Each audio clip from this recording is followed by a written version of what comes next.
So we are back with the lovely, and I keep doing this every time because I keep describing everybody as lovely, but that's what I do.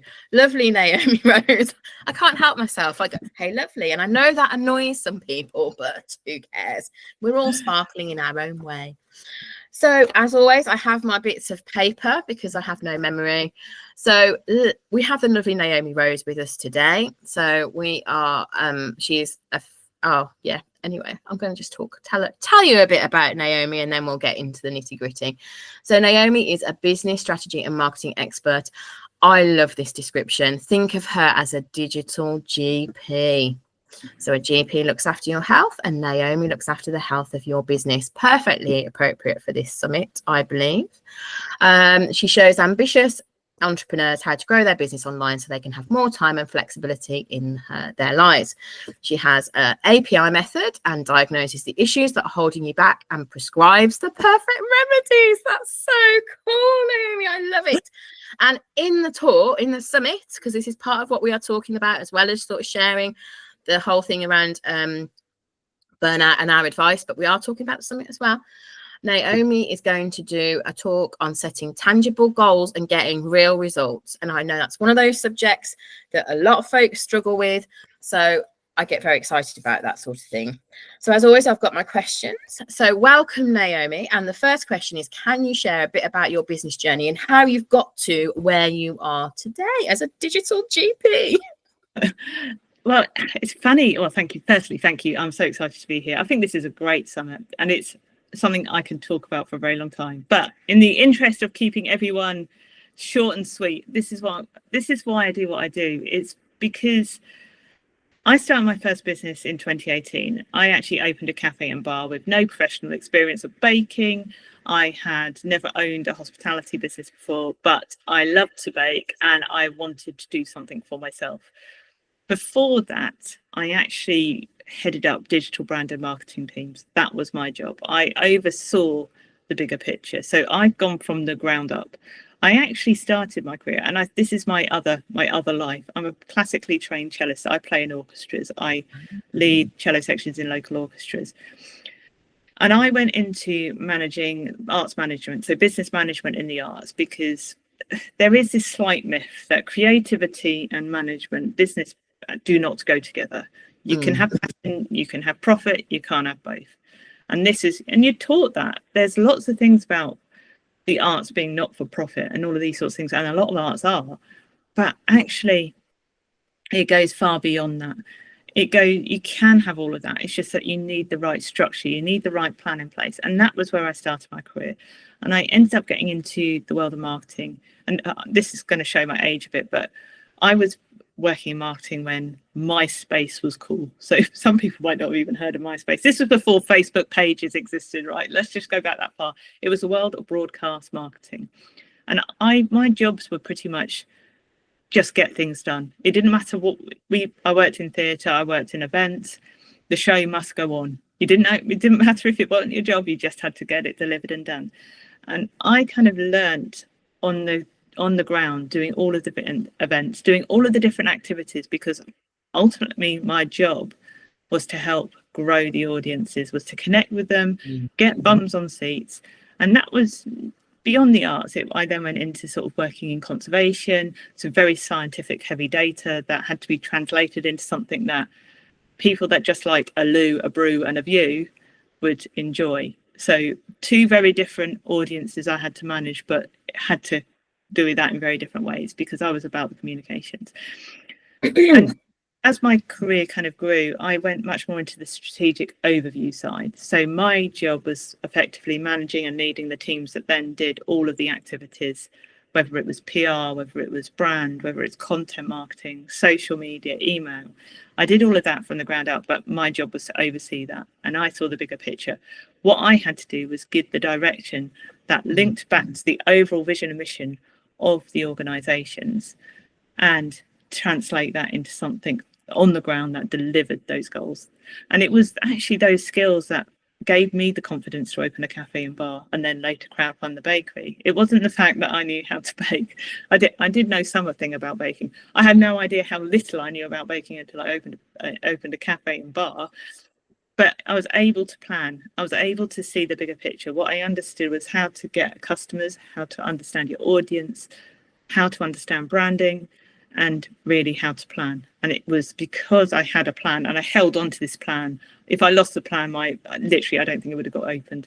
But that was how I opened my business. And that's kind of how I ended up where I am today. So I had the cafe, bar and bakery for about 5 years, and then I closed it the beginning of last year. But what I wanted to do was take everything I learned from being that entrepreneur, starting a business from scratch, and help other business owners. So I focus mostly on hospitality businesses, but actually, as you do when you're a business owner, as time goes on, you learn a little bit more about yourself. And I realized I could help so many more people. So while I have a lot of knowledge in hospitality, I also have a lot of knowledge in understanding how to grow businesses online, because I did a lot of that.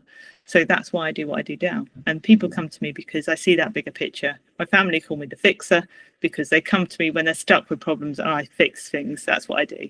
And that's exactly what I see, the top level, and I can kind of piece together where the missing links are so that we can actually put the right plans in place to get us to where we want to be.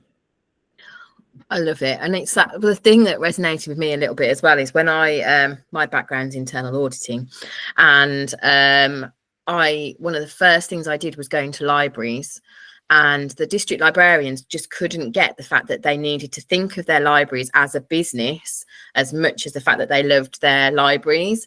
And it's that whole thing, isn't it? We oftentimes love what we do, but the business side and thinking about it at that level can be quite a challenge for people, can't it? It's two different skill sets. And I think there is also this element of, if I turn my passion into a business, I'm not going to love it. It's not going to be my place of joy anymore. And I think that does happen if you aren't honest with where your skill set lies. So if you aren't really clear with the fact that actually, if your skill set is creating books, looking after the library, get a business expert in, have someone else that's got the skill set to deliver that, because you don't need to do that. But if you own a business, that's what you could do. And that could then actually really improve the offering you had and reach more people and help more people. That's what we're ultimately here for. Absolutely. So what advice would you give to someone who is feeling overwhelmed by the demands of growing their business? I think this is something I'm hearing more and more commonly this year, particularly. And I will just say, I have been that person who has worked the 80-hour week, 7 days a week, repetitively. Having a cafe, bar and bakery during COVID and the cost of living was a challenge. And there were some weeks, and I have been in burnout. I've actually had to close the cafe, bar and bakery for over a month because that's how far I pushed myself, because I did everything I could to do all the jobs, all the roles, and it didn't work. And I had to sit down and quite honestly say, this is a true story. I had to sit down with my business partner, which sounds really glamorous, is my dad, and my accountant. So I had the two other people that I talked to a lot about in my business, and have the conversation of, I need to stop. It was like, I need to stop this for not just a day, because it was a 7-day-a-week operation. I need to stop for a month because I cannot see the wood for the trees. I cannot see where I'm going. I am tired, I'm exhausted, and I can't get beyond what I need to do next. I cannot find the answers to where we're going to go until I step back. So now that was a couple of years ago now. What we're seeing at the moment is the after effect of a lot of what happened over the last few years. So there was huge amounts of business growth for a lot of businesses. Some people went the other way, some people grew. Either way, the world went through quite significant change. And this year we're seeing a lot of people, and I've had so many people come and say, clients have changed their behaviors, they're not spending as much. What I'm doing isn't working right now because what I used to put on social media or in my email used to resonate. Now it's not getting there. It's because the world has just shifted. It's kind of calibrating. Calibrating. I was thinking, no, that's not. No, what is it? Calibrate. It starts with the same letters anyway. So there are a lot. Yeah. So people are feeling that overwhelm. They're feeling that pressure. They're feeling like they're doing all the things that have worked and they're no longer working. So I really understand how they are feeling. But what I think I often see, and when it comes to business thinking about your business strategy and your business plan, because they are two different things, is you can change what you're doing now to make a difference. But what you've got to do is you've got to have a look at where you are now. So this is my API method. It stands for audit, plan and implement. And I talk about this a lot, but this again, I have done over and over again in mine and other people's businesses, because this is what works. So like when I had that moment of burnout, I needed to take a step back and look exactly where I was now. What is going on? Get into the data. I'm digital. I love digital. Everything in my cafe was like digital. I mean, obviously the people came in and drank coffee, they weren't digital, but I could understand their behavior because I had information. So I could use that kind of quantitative and qualitative information to really understand what was going on. I could see the times they were coming in. I could see their buying patterns change, because not only could I visually see it, I could see it, how many, what they're spending, where they're spending it, and when they're spending it. The pattern had changed over those years. I could really see the difference in how they behaved. So it's taking that step back and then kind of going, well, where do I need to be? Where is it that I want to go? Your business might not be working for you anymore. It doesn't mean that you can't change it. That's a great thing about being a business owner. We can make changes, we can pivot. We're scared of the change, but it's one thing that's inevitable. Change is inevitable. So we have to just go with it. I've changed my business so many times because we just learn and grow. It's a learning process. So then we put the plan in place to get us to where we want to be. And that's how you will stop the overwhelm. It's actually by taking a step back, getting to grips with where you are now, and then putting a plan that works for you. Not everybody else. Comparisonitis is a wonderful thing, but it doesn't necessarily work for you and your audience. And also what people are putting on social media might not be working. Can we just remember that? And yeah, I've done this with, like, this is an example from the cafe, that when I first opened the cafe, I had no idea what to price anything. I was like flying blind. I'd never done this kind of budgeting of that level before. I compared myself to all the coffee shops. I got their menus. I had all of their menus. I did a massive spreadsheet. It took me probably a day to do. What did I learn? Everybody had different prices. Everybody had different prices. And what I realized was that actually maybe their prices aren't correct. I don't know, they're making profit. I don't know whether they're making. So again, whatever you plan it for you and your audience. It's all about them and it's all about you. Don't worry about what you think your competition is doing. They don't care what you're doing. If they do, that's fine. But stay in line. And then it's just, once you've got that plan, you then can get the tools in place to do what you need to do to get you to where you want to be. Yeah, it's that it's one of my often bugbears, which again, because we're keeping it condensed, I'm not going to go off on my bugbear of those who market, follow my way and you will get these results. That is one of those things, because you're right in exactly what you've said. And this is what I'm about. This is why this summit is here. This is what I'm about ultimately for me. It's back to, you can have 10 nutritionists or you can have 10 business coaches, you can have 10 of whatever in the room. Each will have something different about them. Each will attract you in a different way. No one of them is right. No one of them is wrong. The only thing I will say is, if they're saying that you need to stop doing everything in your business because you've been doing it wrong, then just, but I'm not going to go there. So what tools, techniques, or I'm not going there. What tools, techniques, you're like, you're probably like, we won't. We can have a separate conversation about that one. So what tools, techniques or habits have been most effective for you in managing your time and energy? I think we probably covered some of it. Yeah, I mean, for me, it's about finding the right tools that work for you. I mean, there's so many, I hear a lot of people talking about, like, they use Asana. I have no idea how Asana works. I've just never been a tool I've got into. I've always used Trello for managing my projects, because I've used this, probably 10 plus years I've used this. It helped me set up my first business. I also use spreadsheets because I'm a lover of spreadsheets, but it set up my first business. It also helped me manage multiple agencies. So back when I used to manage big teams, I would work with, my team was about 11 direct reports, but I also had about 6 agencies. So the amount of different people I had to have, plus being in charge of digital things, it kind of went across the whole organization. So I had a lot of people I had to manage. that was the one place where I could keep an eye. It's a project management technique, because I was very much, my job was a lot about project managing. That's what I did. I oversaw everything. So I think it's finding the tools and the systems that work for you. I think one of the things we also do is focus our energies in the wrong places sometimes, and we all do this as business owners. We procrastinate on the things we need to do and do the things that we don't need to do. We end up in a wormhole down something we've got caught up with and fixing on social media. That's me. And we spend an hour doing it, we don't even realize. I've also used a tracking tool to track my time, so I can see where I'm spending my time, because then I can make the difference of, actually, do I need to do this, or can someone else do this? Am I costing my business money, or actually can I delegate this?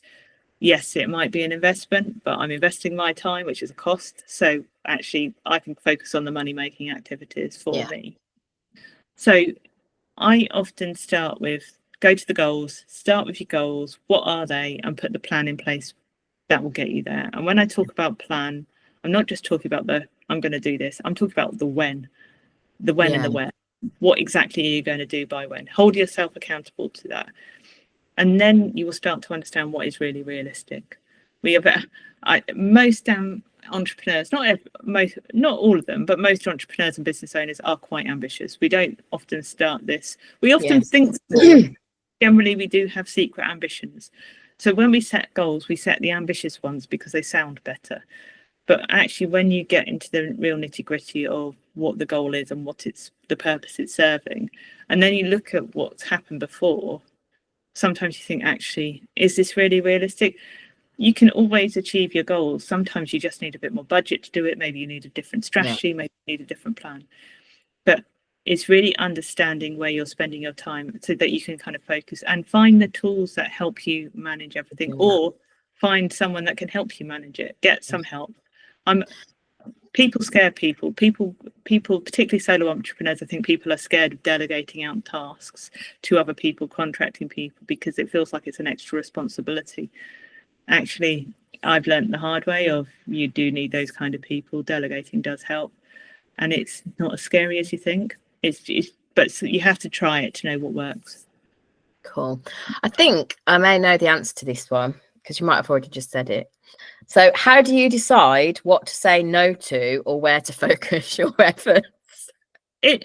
That's it. I mean, like I say, it's not always easy. I think sometimes, like, for instance, the end of last week, I was totally overwhelmed. I felt like I couldn't keep up. And as a business owner, it's also what's going on in your life, isn't it? It's also what's going on. We forget to include life in our bigger business picture, because our lives are integrated with our businesses, whatever we do. So I had so many different things going on. I actually, now my Trello board includes like a column for like other things, like I've got new windows going into my house on Monday and all these kind of things. So there's lots of things that go on behind the scenes that you think that you can do in an evening, but actually you're quite tired by then sometimes. So when it comes to thinking of what you do need to do and what you do need to prioritize, I often think about, what is it, the activities that are most important to me, not the urgent ones, the most important ones, and actually go through and mark. I think sometimes the best way is to get out, away from wherever your desk is, wherever your business is, because some people don't work computer, but some people are product based. Is take a step away, just have, whether it's a walk, whether it's going to a coffee shop, whatever that might be, and just write down exactly what it is that you're working on at the moment. And then actually look at your goals of your business and think, are these going to deliver what I need to? If they don't, just stop doing it. Just don't do it. Or if you need to wrap them up. Or if they're not delivering it, make changes. And it's just, sometimes we do have to, when it gets to that point of overwhelm, is the best thing you can do is step back, look at exactly everything you're doing and work out, am I wasting energy and time on this? Because I think it's no. Exactly. And say no. We say yes too easily, don't we, really? We want to please. That's our biggest. It's about saying, sometimes no, it sounds like such a negative word, and we're taught to take every opportunity as it comes, particularly when it comes to business. Actually, sometimes it's about being realistic of, you can actually have more effect by saying no and streamlining what you're doing and being really clear on what to do. because that would be more effective than trying to do many things but only doing a half job with them all. So just to finish off, what's one small but powerful step someone can take today to start building a more sustainable business? One small little step. Just set your goals. I mean, it sounds like a big step, but actually just take half an hour, go step away from your business and just think about where you want to go. Just think about that. And you'll be able to help them on that in their summit. I will. It's like a seamless segue into my summit. But yeah, absolutely. Just step away from your business. Think about what it is that you're doing and where you want to go. Because sometimes you just need to take a step away to see the bigger picture. Yeah, and I think one of the things for me that has resonated throughout this is that, and this is a theme that keeps coming up, is the stepping away, and it's the fact that it's something we need to be doing regularly and not just one off or whatever. It's a constant changing picture. It would be my takeaway, which leads me very nicely into saying thank you, Naomi.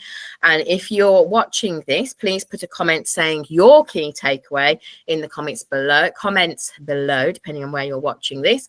And yes, we look forward to seeing you on the Sparkle and Thrive Summit, because you'll be able to learn all about goals and a lot of what we've spoken about today. But regardless, you should have taken something away that will help you too. So have a lovely day, and I will see you soon.